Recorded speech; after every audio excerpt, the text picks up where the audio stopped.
Using the past to look forward, popular culture and the future of education and society.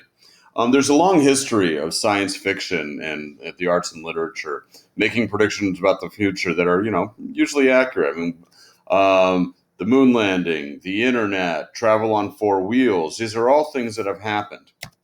Now, I'm looking at the latest popular culture and what it's seeing for the future, and I'm looking at two different works here. One is Ready Player One by Ernest Cline. Now, for education, what we're interested in is that he's predicting that soon students will no longer go to a physical school; they'll just be in a virtual school where they will be, they will move around and they'll have social relationships in that virtual universe. Now, what happens is in our schools become a rubric for the rest of our lives. And if students start to interact in this way and it normalizes for them, it's likely to carry out for the rest of their lives, which is really interesting. And on the right, of course, here we have The Matrix, which involves a more dystopian future where people are in a virtual universe and not even knowing it.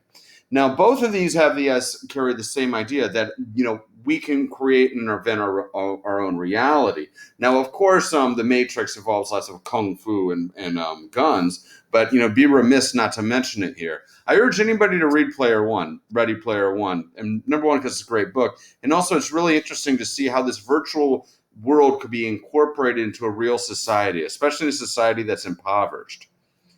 Now, next we're looking at what the future can hold for us towards gene splicing. Now, if you look on your right here, you're going to see how CRISPR works. Now, CRISPR is a program which allows us to manipulate the genome. It's still in its infancy, and it causes tons of mutations whenever you use it. But we're getting to a point where soon that we're going to be able to basically manufacture humans how we want. And this is going to create a real divide between the haves and the haves not. Now, Gattaca predicted that basically there was going to be the top echelon of people who have every possible advantage in intelligence and looks and, of course, money. And if this is possible, if you can genetically engineer your own baby, one of two things is going to happen. It's going to be so out of reach for poor people that there's going to be a permanent genetically better elite, or the price will drop where anyone can do it. And then kind of like the quirks and weirdness of humanity that's given us so much is going to disappear. Now, next I'm going to be talking about some of the most dystopian works of late. Now, up on the left hand, you can see a representation of Ray Bradbury's short story, The Veldt, which was written in the 50s, I believe. Now, what this is basically children have access to like a holodeck, like you'd see in Star Trek, and they become addicted to it, and they spend all their time in it. And what happens is eventually they create an African landscape that will eat their parents so that they can spend more time on the holodeck. Of course, this is pie in the sky, but it's interesting to notice in the 1950s that he was already considering augmented reality like that. Now, to our right, with the boy directing the spaceships, that's Ender's Game, which is a bookend by Orson Scott Card. And what this book's really about is the effects of war on the soldier's mind.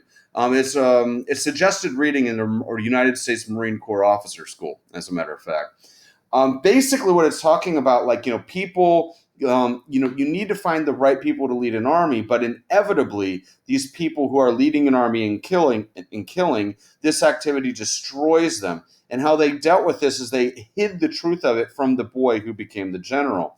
Now, you can see shades of this in our current drone program, except what happens is that people are so desensitized and move so far away, well, the American drone program, sorry, that they have no real emotional impact when, they kill people. And this is happening right now. And this was predicted 20 years ago, except in many ways this prediction was wrong because we're finding people are not that affected that we know so far. On the bottom left, you'll see Joaquin Phoenix sitting in front of a computer program. This is from a Spike Jonze film, Her. Now, Her is basically where he interacts only with his online system, which has a beautiful voice played by Scarlett Johansson. And what it is basically he finds all social fulfillment through the computer world. Now, this is frighteningly becoming real. And one thing that I wonder about is if we do immerse all our students in this technological system where eventually the teacher as a human being is not going to be needed anymore, people will be so used to dealing with like human like algorithms that they're no longer going to need real humans in their lives. I mean, they're going to get all social contacts and all social mores through a perfect computer system, which is all forgiving and all loving and all understanding. Now, the very last picture you see on your bottom right is from Margaret Atwood's The Handmaid's Tale, which was written in the early 90s, where if you ever had to take a women's studies class, it was probably assigned.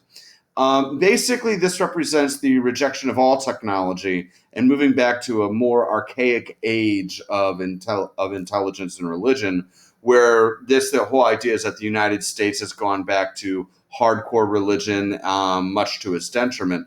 And this is actually becoming more and more possible. I mean, the anti intellectual streak in the United States is getting bigger and bigger. Now, what I wanted to do with all this was basically just give an overview of what we've seen late in the last 50 years of popular culture, of how they're seeing the future. Now, what I think is going to happen is that we're going to be moving in directions that we don't understand. We're going to be genetically perfecting people. We are going to have education systems that totally plug people in, but there's going to be a huge gap between availability.